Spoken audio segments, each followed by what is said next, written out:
پیارے دوستو، اگر آپ کو حدیث پاک سننا پسند ہے تو ہمارے چینل کو ضرور سبسکرائب کر لیں تاکہ اچھی ویڈیوز آپ تک پہنچتی رہیں۔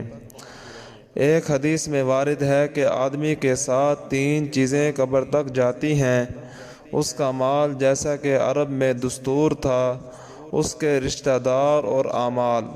2 چیزیں مال اور رشتہ دار دفن کر کے واپس آ جاتے ہیں، عمل اس کے ساتھ رہ جاتا ہے۔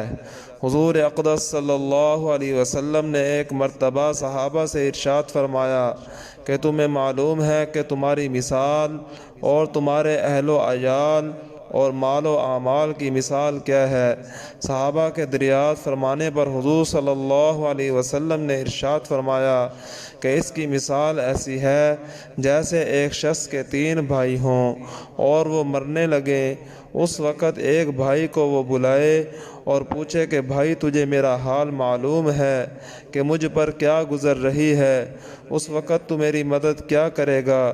وہ جواب دیتا ہے کہ تیری تیمارداری کروں گا، علاج کروں گا، ہر قسم کی خدمت کروں گا، اور جب تو مر جائے گا تو نہلاؤں گا، کفن پہناؤں گا اور کندھے پر اٹھا کر لے جاؤں گا، اور دفن کے بعد تیرا ذکر خیر کروں گا۔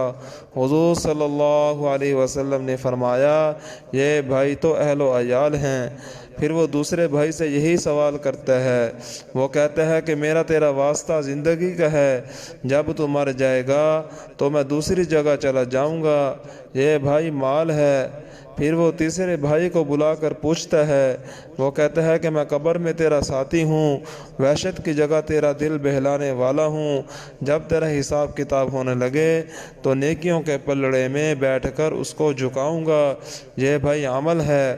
حضور صلی اللہ علیہ وسلم نے فرمایا، اب بتلاؤ کون سا بھائی کارآمد ہوا، یعنی فائدہ مند ہوا؟ صحابہ رضی اللہ عنہم اجمعین نے عرض کیا، یا رسول اللہ، یہی بھائی کارآمد ہے، پہلے دونوں تو بے فائدہ ہی رہے۔ اللہ تبارک و تعالیٰ سے دعا ہے کہ اللہ تبارک و تعالیٰ ہمیں زیادہ سے زیادہ نیک اعمال کرنے کی توفیق عطا فرمائے۔